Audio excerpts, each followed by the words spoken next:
Welcome, everyone. We are the Uneducated Gamers podcast presented by GalaxyGameTV.com. And in today's episode, we will discuss E3 on its last leg. The FTC is blocking Microsoft Blizzard. And we got a gigantic bomb dropped on us by Nintendo with their February Direct that just dropped today. But first, it's been a while, Mike. How you doing, buddy? Oh, good and you? I'm okay. And sorry, this has been a kind of like a landmine these last 3 weeks. You've been busy. I've been busy. It is what it is. Yeah, it's been crazy. And then, I mean, I've been on two planes in two different areas of the United States in the last like three or so weeks. And then I got a really nasty cold. But now I'm back, feeling better, fresh off the plane from today. Back in black, I had to say. And I know we're going to get to it at the end, but like on my ride back from the airport, watching that Nintendo Direct, I'm just like... Mind blown. Mind blown. All this and more on season 2. Da da da da da da da. Season 2.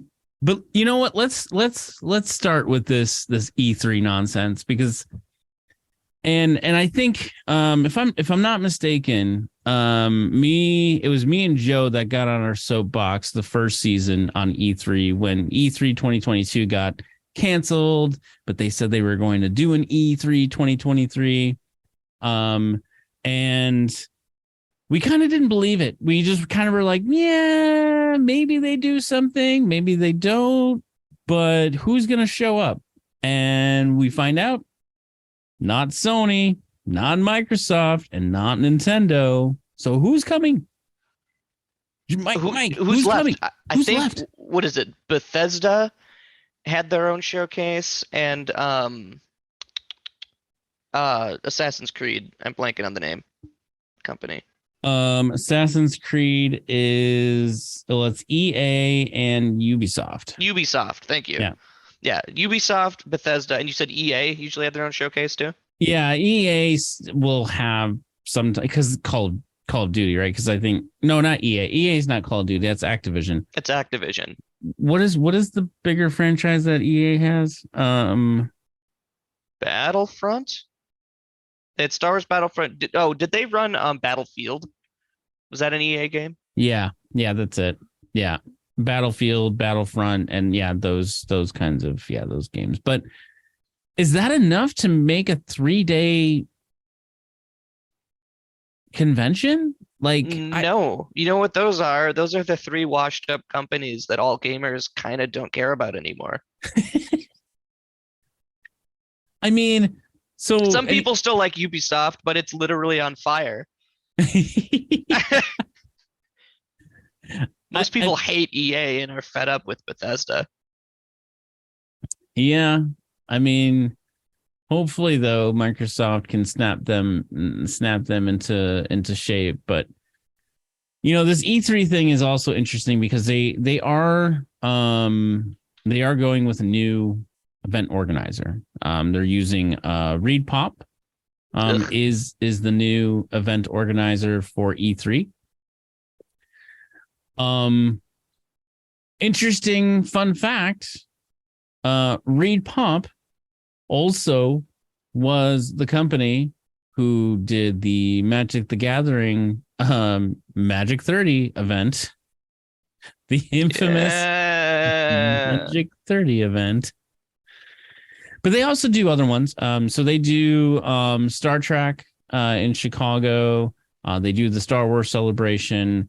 They also organize all the PAX, which, honestly, the PAX events, they're done really well. In fact, those are successful. Yeah. I still have yet to go to PAX Unplugged. I really want to go. Too bad I was in Pennsylvania last year in the middle of December. I'm like, no, I'm not going to Pennsylvania in the middle of December. I'm still trying to figure this out, though, right? It's 3 days. What are they going to do in 3 days? Oh, and the kicker is the Summer of Games kicks off June 8th, which is like 4 days away from the start of E3. Everyone's just going to get everything from there. Now, are Microsoft, Sony, and Nintendo, are they all going to show stuff at Summer Games? Or how does that work? So that hasn't been announced yet, but generally speaking, the way that works is they don't bring in the publishers, they bring in the studios. Oh, okay, that makes sense. So, if say, like for instance, for Ghost of Tsushima, I think Sony had a presence there, but really Sucker Punch was the one that was there presenting on Ghost of Tsushima, right? Sure. They really focus primarily with the studios, generally speaking. So I don't know, man. I think and I think me and Joe talked about this, and so maybe this is something I can pose to you and get your thoughts, right? Does E3 turn out to be more like a PAX Unplugged kind of event where nothing is really broadcasted and it's strictly hands-on games on the floor? I mean, they do some of that already, right?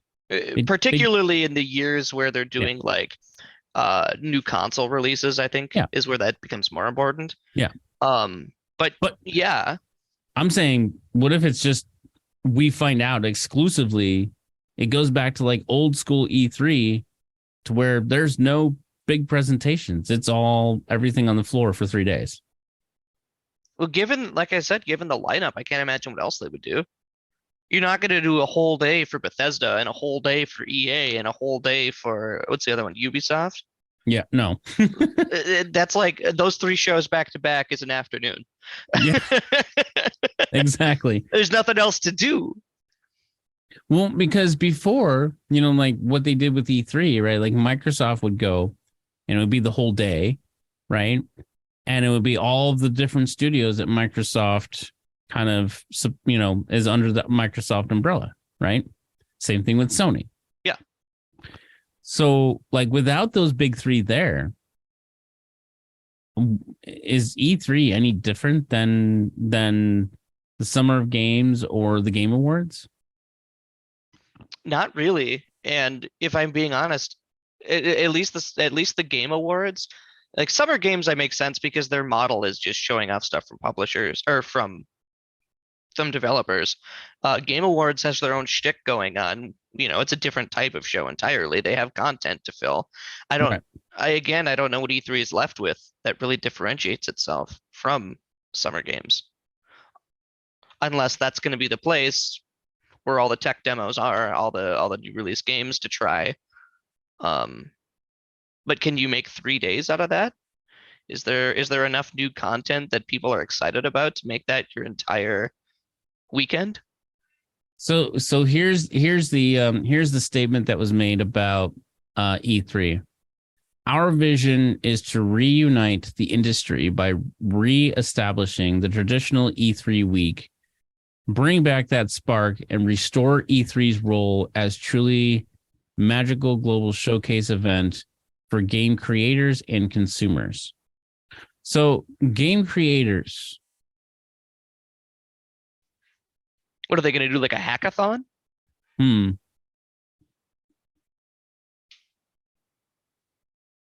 That's interesting. I mean, that's a very positively put statement.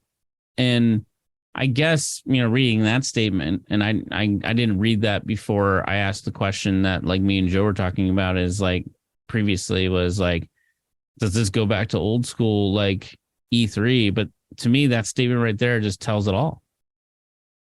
Don't you think? Sure. So we'll see. It's still going to be a 3-day event. I think it's going to be.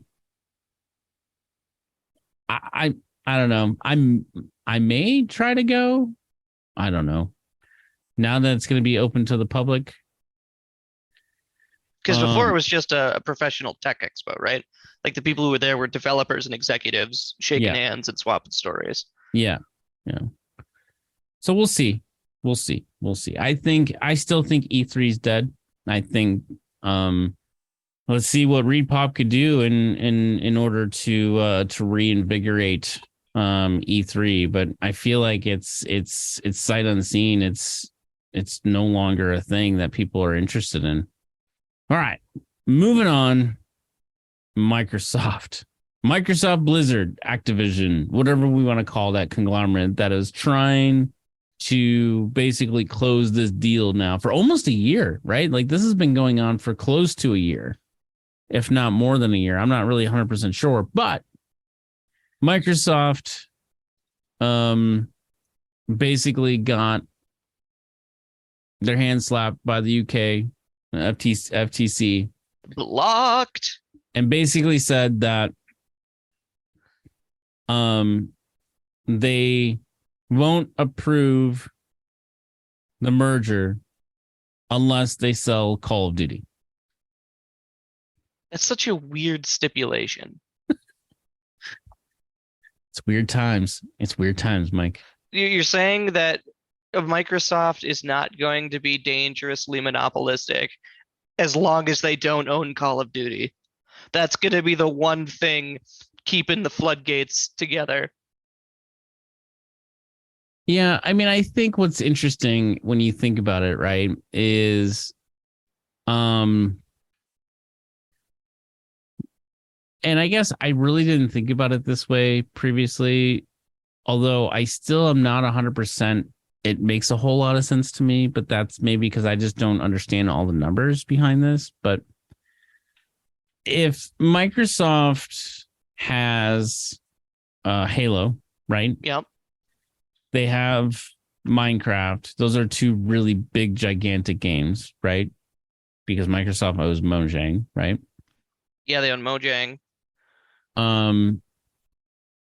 On the Game Pass platform, they also have EA, part of that, EA Play, which gets Microsoft users access to Battlefield. Yep. They own Gears of War. That's like Gears Microsoft's baby. Right. So getting another heavy-hitting first-person shooter, I understand the idea and the concept that they could potentially have a very corner monopoly on first-person shooters in the market. However, I don't think that Microsoft would say Call of Duty would no longer be on any other platform. No, that kind of goes against their operating ethos at the moment. Right. That's the whole point of Game Pass, is they want stuff to be on every platform. Right. The only reason it's not on, and they may have changed this recently, but I thought Sony told them no, they don't want Game Pass on PlayStation unless that's changed. No, yeah, that was so that was a public one. That was Sony said no.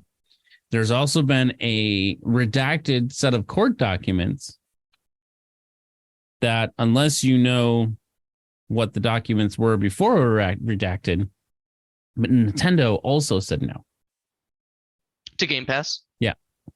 Oh, that makes sense. They're a walled garden. I don't think anyone expected them to have Game Pass.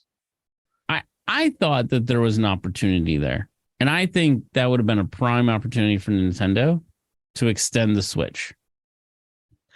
Well, that would require the Switch to be powerful enough to handle some of those games. Well, that's why you just use cloud gaming, right? I mean, if you look at so like the Switch had Control in cloud gaming format, right? And that ran perfectly via cloud, which was crazy to me. Are all the games in Game Pass set up to run cloud like that? I would say, Because I'm sure there has to be some extra development to make it into whatever standard that requires. Yeah, I think roughly about 40% of the games on Game Pass are available on cloud.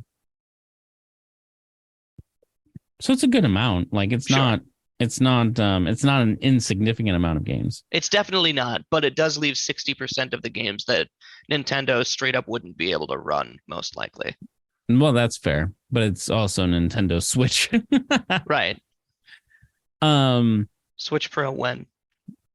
But I don't know. Like there are new reports that came out later that suggested that a Microsoft spokesman had a statement to append to the New York Times report. Microsoft said that it believes it has a strong case in Britain and it has not predetermined nor been advised by its lawyers that the merger will be blocked. And that update came as of today. Microsoft says it's not going to necessarily get blocked. That's their stance. Yeah. Okay. Well, yes, given the official reports, that may be true. It's still such a weird situation. Did you see the leader of Activision? I don't remember if he was like the CEO or what his specific position in the company was, but a bigwig in Activision Blizzard was posting on Twitter warning the EU that they would become the Death Valley of technology if they didn't let this merger go through. I did not see that. That is in America, we are Silicon Valley, and Europe could be the next Silicon Valley. But if you don't let this merger go through, you're just gonna be Death Valley. That's okay, Activision Blizzard. That's funny. Why don't you go sit down? Would the real Microsoft, Activision, Blizzard please stand up?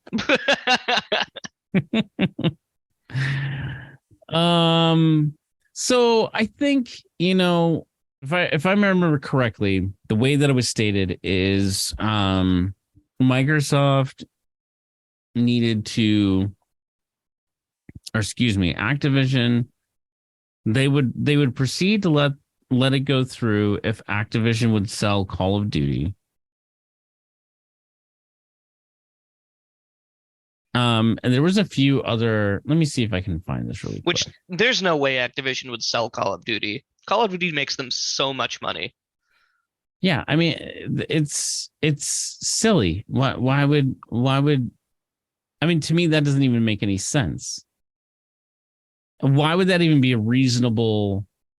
Why would that even be a reasonable thing? I guess is where I'm going. Makes you wonder if that's just like it's a bluff. I don't know if this happens at the level of politics that this is going on, or if that would be unprofessional. But I could see the EU going, all right, impossible task that you'll never do. Do this and we'll let the merger go through. Otherwise, shove off. Yeah. Okay, so here I found it. Some of the statements. The CMA found that the deal raises concerns about cloud and console gaming. Microsoft could stifle the competition in cloud gaming by acquiring Activision Blizzard, according to CMA. Are Activision Blizzard currently working on cloud gaming? Is that a thing? That's news to me because there's not. Who else is even actually doing that right now? Maybe Sony? I don't actually think Blizzard has any games on the cloud. Do you think? I don't think so. Not unless you count WoW as a cloud game. Well, that you still need. It's still a local install base, right? Like it still needs to be locally installed. Sure. Because you have to use the Blizzard. You have to use the Blizzard application in order to install on your computer. I'm not sure about that cloud. Okay. I don't think anyone other than Microsoft is really seriously doing cloud gaming right now. Yeah. Google gave up on it. Okay. So here I found the terms that that came out. So basically, at this stage, the CMA has identified the following possible structural remedies to allow this merger to go through. A, requiring a partial divestiture of Activision Blizzard. This may be divesting the business associated with Call of Duty, divesting the Activision segment of Activision Blizzard. So basically saying you could buy Blizzard, but you can't take both Activision and Blizzard. Oh, that makes sense. I can get behind that. Are they so does that suggest that the EU government thinks Call of Duty is basically all of Activision? Maybe. But this is where it even gets weirder. So divest of the Activision segment of Activision Blizzard, which is just taking Activision, and this would include the business associated with Call of Duty, or divest of Activision segment and the Blizzard segment. So they would get the Blizzard segment, right?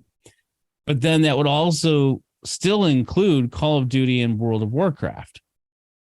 They seem to really think Call of Duty is definitely big, right? They're one of the first person shooter juggernauts. Yeah. But like, are they more important than anything else Activision has? They have Destiny, for example.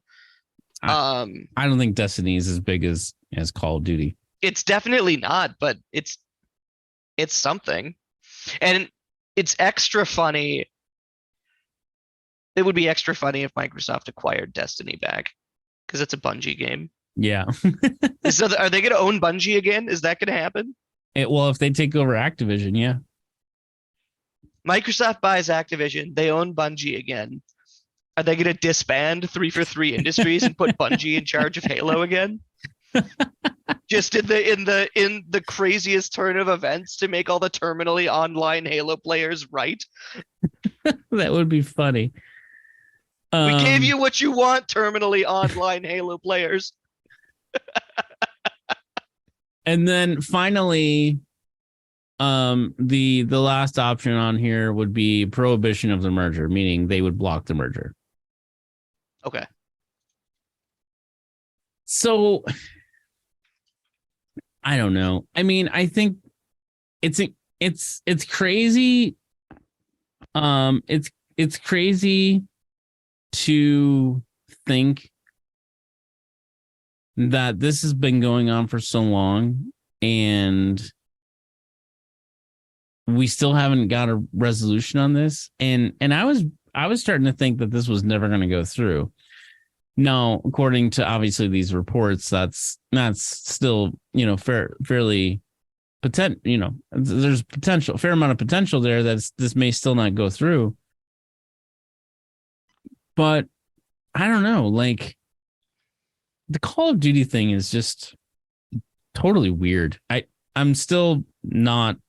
Are they just grasping at straws to not have everything in one place? I don't know. Well, there's two possibilities here, the way I see it. One, the people doing their jobs in the EU government looked at the numbers and actually did the math and said, wow, Call of Duty is actually this much of a market share in the video game industry. Or B, we are reminded once again of the fact there are many people in the government whose age pre-exists the invention of the transistor, and they have no idea what they're talking about. So as of November of 2022, the Call of Duty franchise has made in lifetime revenue $31 billion. That's a lot of money.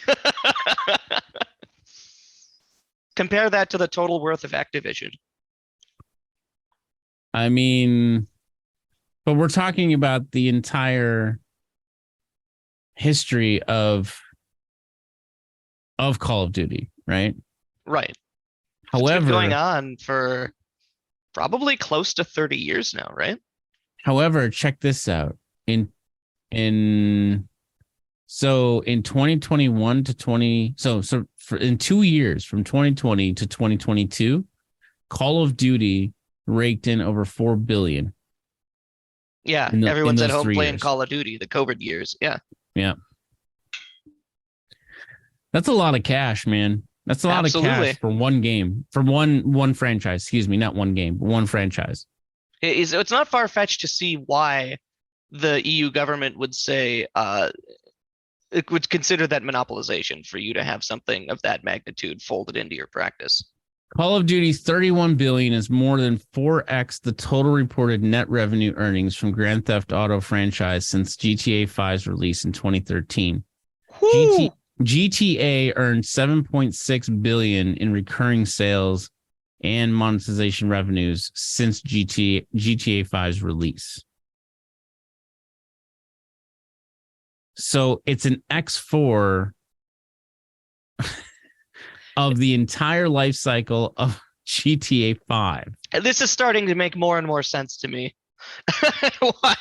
why they're saying divest it or get only one of Activision / Blizzard. That is crazy. That's Yep. crazy sauce numbers. Okay. I mean, The games aren't even good. who, Call of Duty? Yeah. I mean, they're okay. I mean, so Call of Duty is kind of known as, in my opinion anyways, that arcade shooter for online multiplayer, right? Call of Duty is strictly Isn't that Counter-Strike? not for the average person. I think it's Call of Duty that people go to. It's made a name for itself in that way, right? So I don't know. Let's wrap this up with a quick little 2-minute TED Talk kind of thing. This merger, it's been going crazy now for at least a year, if not more. EU is saying it's going to be blocked. Microsoft saying it's not going to be blocked. I don't know what they're talking about. Something is going to happen. Mike, what do you think? What do you think is going to happen here? I think, well, if anything, the EU is definitely going to stick to their guns and say you get between Call of Duty, Activision, and Blizzard, you get any two, right? Is kind of what they're saying, as far as I understand it. Yeah. They're definitely going to stick to that gun. I am almost certain that Activision will refuse to sell or divest from Call of Duty. There's no way that happens. I could see a world where Blizzard and Activision split, each one trying to save their own PR because of the other. And then Microsoft gets what? Activision and Call of Duty probably at that point, and Blizzard cries. Or the merge is blocked. I think those are the two possible outcomes in my mind. Either Blizzard splits off from Activision, Microsoft buys Activision and Call of Duty, and Blizzard gets nothing, or the entire thing is blocked. I think you're right. I think Call of Duty is the linchpin here for Microsoft in this whole thing. So I think if they can't get Call of Duty, they just won't do the deal. All right. It's time for the prime enchilada. The thing that just happened today. And that's that Nintendo Direct. I literally learned about it when you called me on Zoom and said, let's do the show. Did you hear about this thing? And I am excited about it now. Nintendo had their 40-ish minute February 2023 Nintendo Direct today. And there were things that we already knew that were going to be coming in this new Nintendo Direct, right? We knew Pikmin 4 was going to get announced. Pikmin is a staple now, I think, from a Nintendo, like a new era Nintendo game. Everybody's excited about Pikmin 4. I think it's an exciting game. It's not one that I generally get into, but I understand the draw and why people gravitate to Pikmin. We also got Legend of Zelda Tears of the Kingdom. Again, we knew this was coming. I'm not gonna lie. To me, watching it, I was like, okay, it's the next Breath of the Wild, whatever. I've played Elden Ring. But the part that floored me about the new Zelda game, that game is going to be the first Nintendo Switch game that is being sold for $70. Tears of the Kingdom. Yeah. That surprised me. Confused me as well. Because this Nintendo hardware is old. It's 5 years old. And I'm imagining they're pushing the limits to the system with this game, which is probably why it's $70. But at the same time, for a 5-year-old system, you now up the price for your video games, first party video game. What's more, I know that Pokemon Scarlet and Violet had a huge host of issues, some of which were attributed to the poor performance of the Switch because it was just too much for the Switch to handle in some ways. Mm-hmm. I can only imagine Tears of the Kingdom being however many times bigger it is than Scarlet and Violet, just wrecking this little machine. And you're going to pay $70 for it. Yep. Are Nintendo Switches going to melt with this game? I mean, that's kind of hyperbole, but I guess the question, truly is like, what makes this game a $70 game for the Nintendo Switch 5 years later? And that's the part of it I'm not 100% sure that I understand. Again, I understand like game development is taking much longer these days, right? Post-COVID. I get it. Sure. But that's a huge hike. That's a huge jump for a game.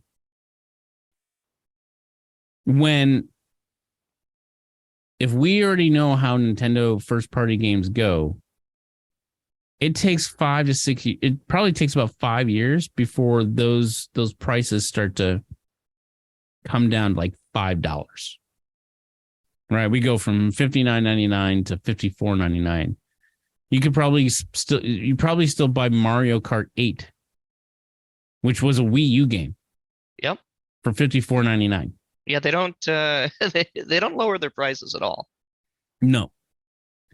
So, with that said, how long are they going to keep this up? The only thing that I'm thinking about, and bear with me on this one for a second, just go on the ride here, is Tears of the Kingdom, the swan song of them kind of starting to wind down on building first party games for the Nintendo Switch. Are they preparing for the next generation? It's been overdue for a couple of years, at least. And so does it mean that like they think that they may only get a few years of full price out of this as opposed to their 5-year stint with all of their first party games getting, full price? It's the only other thing I can think of from a math game. Maybe it's a sign. So we know they're overdue for new hardware, right? Yeah. And we know that Breath of the Wild 2 is a huge first party endeavor, huge release for them. Yeah. We also know that Nintendo has a history of abandoning their old console as soon as the new one comes out. Yeah. Come hell or high water, gone, move on to the next one. Maybe this is the perfect storm of them showing that they're finally ready to allow us to like move stuff to the next console. Like if the Switch 2 comes out, really think so? Maybe it works with Switch 1 games. Well, it wouldn't be the first time. right? Because GameCube to Nintendo Wii, there was that transition where Wii games were still playable on the Nintendo Wii. Maybe we're gonna get something like that with the next Switch console. I hope so. But so, and this is something that I think, I don't know if we've debated this, or me, you, and Joe have debated this, or me and Joe debated. I don't remember. It's all blur. But I don't know if you recall having this conversation. If you haven't, then we'll have it now. But there was speculation at one point that the next Switch, whatever that is, will have 2 cartridge slots. One for Switch games and one for whatever the Switch 2 is. Whatever that might be. I hate that they reformat their cartridges every time. It can't be that hard to keep the same cartridge format. Depends on the space, right? That's the reason why they went from like the GameCube, right? The GameCube games were small discs. They had to bump up to the larger disc for the Wii because they needed more space for the games on the Wii. Sure, and that makes sense. But as I've discussed many times, and you know what? Actually, I can't say that because I was going to make a point about how games in this day and age are basically just download codes, but I think Nintendo legitimately puts their games on those cartridges. I would say a good 90% are on the cartridges. But if they're going to start to be closer to the size of what we would consider normal AAA games, is that going to change? Are they going to be more like the typical download code on a disc sort of release? Now that they have the Nintendo eShop as like a main sort, like a lot of people don't use physical cartridges anymore because they can download from the Nintendo eShop. So maybe that incentivizes them to move forward into a more modern model, less physical model.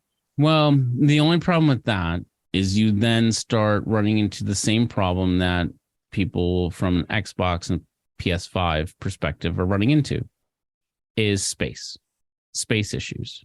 This is true. So, like on my Nintendo Switch, like I probably have about 30 games loaded onto my Switch that I can play. You can't do that with an Xbox. Well, unless you expand it. You can. They just haven't designed it that way. Have Well, you yeah, seen NVMe drives are not big. You could shove an NVMe drive inside a Switch if you were being Japan and designing a new console. That's what I would do. Just toss an NVMe in there. 2 terabytes with like no space, no physical space taken up.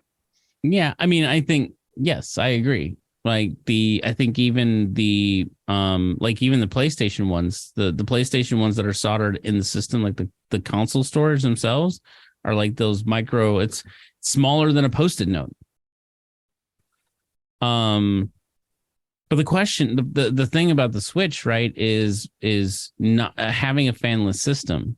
The PlayStation has a fan in it, right? This is true. Those NVMe's do make heat.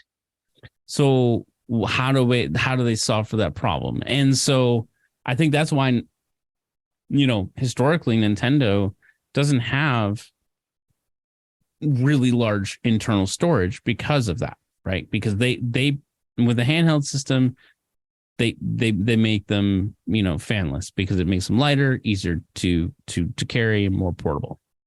And I can't imagine they would move entirely away from handheld, because the Switch was there to marry the DS line and the Wii line, right?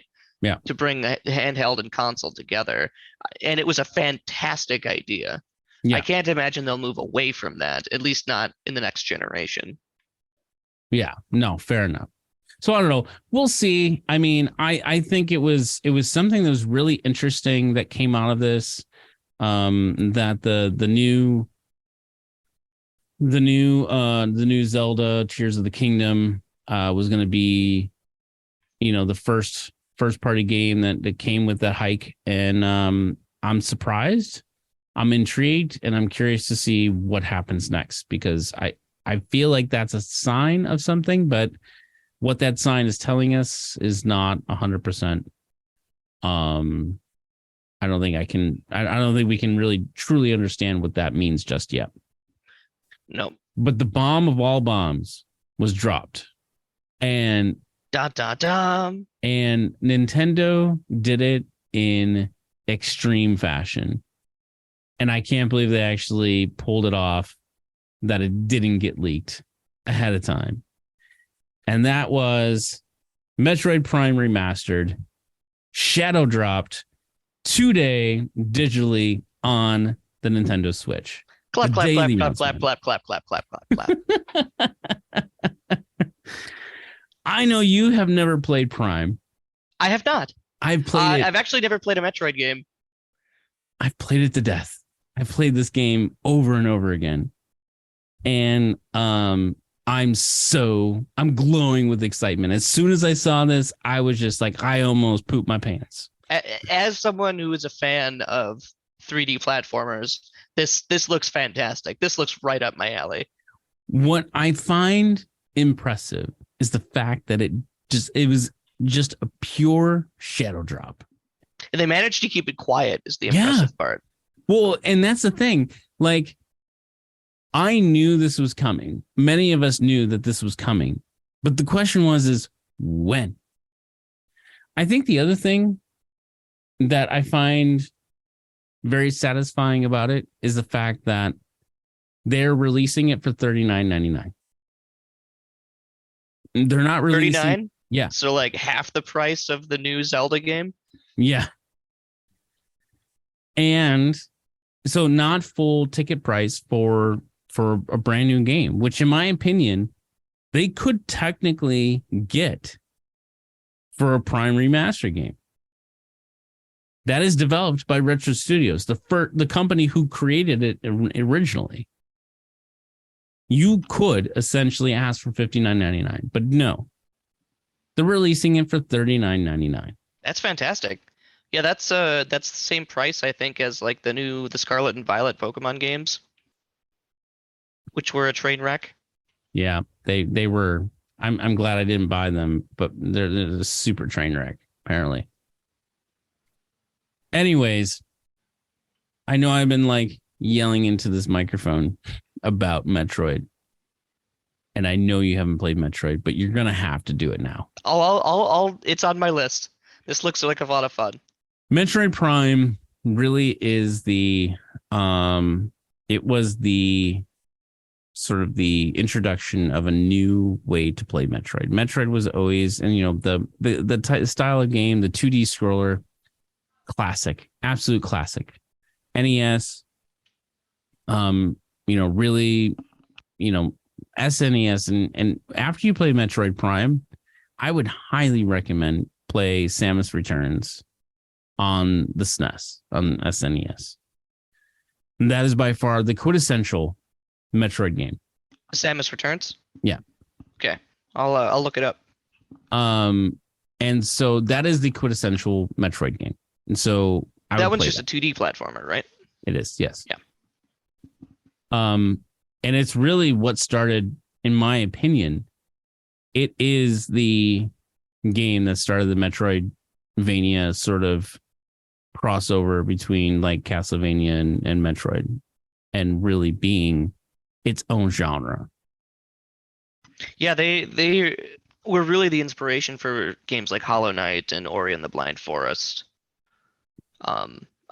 Much older games than that too, but those are the kind of Metroidvanias that are in my generation's wheelhouse.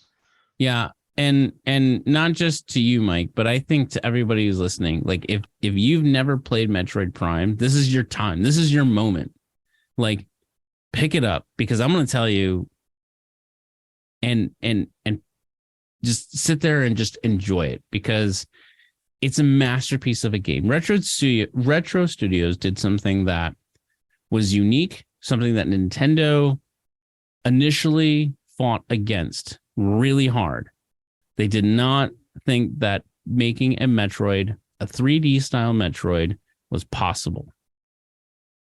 So much so that at the same time that they released Metroid Prime, they released a 2D Metroid for the Game Boy Advance, because they thought that people weren't going to play this. So they wanted to make sure that they were going to have a platform out there for people to coincide with the release of Metroid Prime.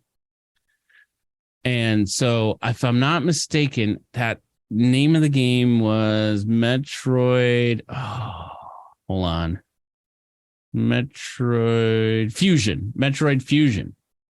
So this was it was a co-release of Metroid Fusion and on the Game Boy Advance and Metroid Prime on the GameCube.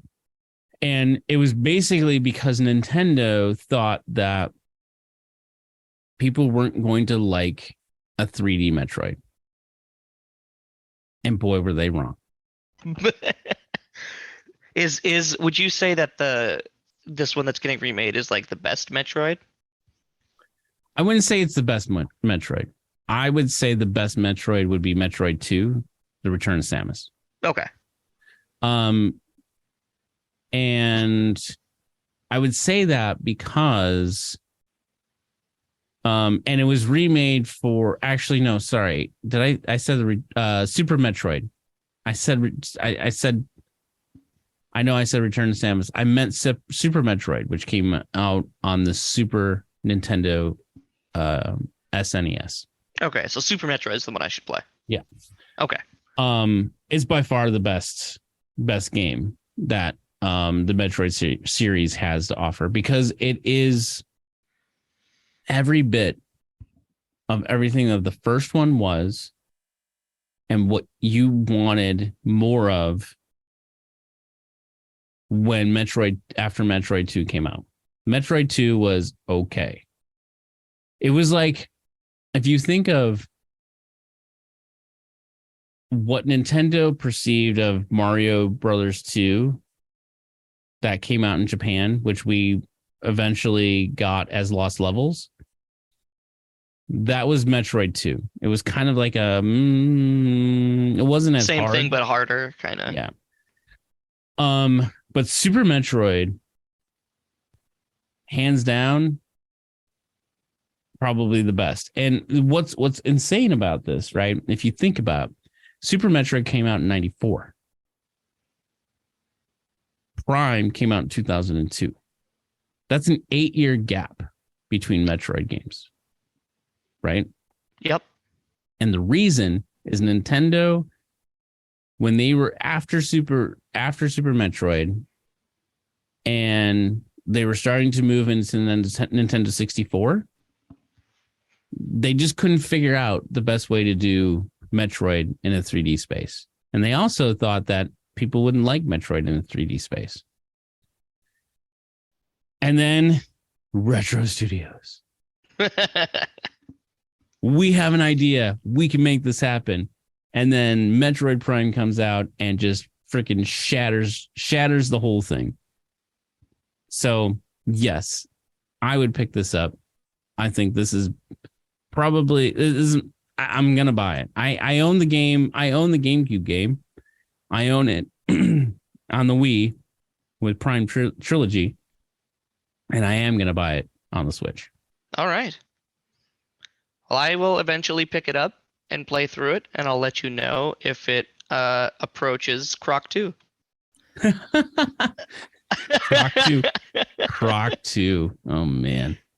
That's a lot to live up to. I finally tried to play the first Croc, Legend of the Gabos. Yeah. It's not anywhere near as good as the sequel. It's actually kind of infuriating to play.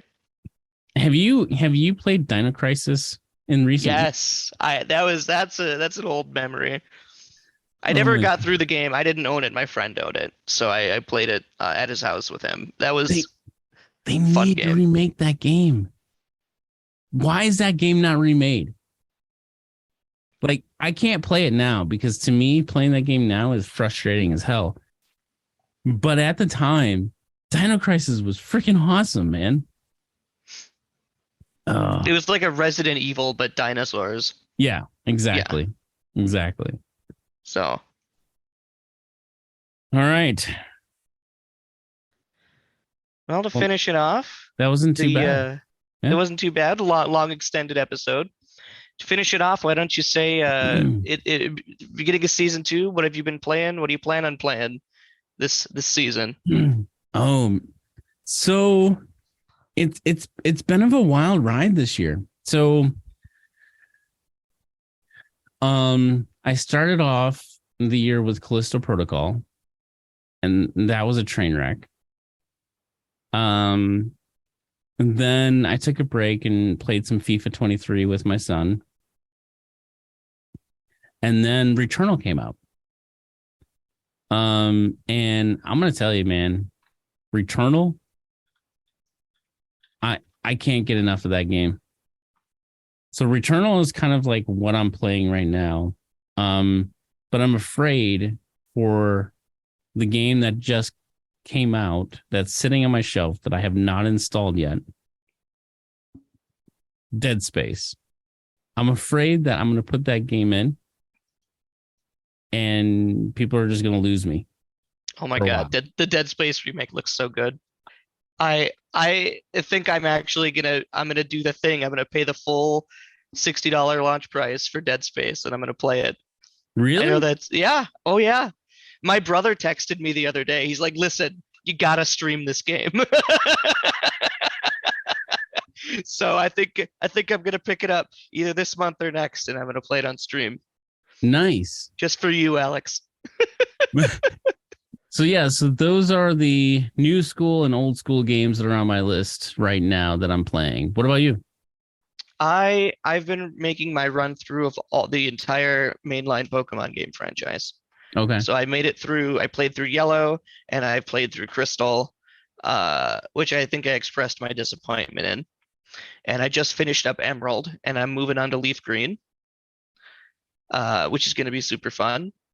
I tried picking up Sword and Shield again just because I needed something I could play sitting on the couch while my wife was watching TV. And I was reminded just how god-awful Sword and Shield was. I hate that game, man. It's so bad. See, and I guess maybe I'll get there at some point, but I don't know how bad it is, I guess, because Sword and Shield is again my introduction to Pokemon games. I'm so sorry. If you're down for the datedness of it, I really recommend playing original Red or Blue. Red or Blue? What system is that on? Original Game Boy.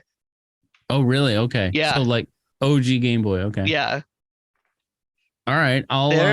They're great. They're really, really well put together for the fact that they are like stuffed. The games are huge and stuffed into that tiny little cartridge, and so they had to make a ton of sacrifices to make it work. But it's there. Okay. A huge amount of fun. If you don't want to go back and see the really old stuff, Fire Red and Leaf Green are Game Boy Advance remakes of the original Gen 1 Pokemon games. Fantastic. Gotcha.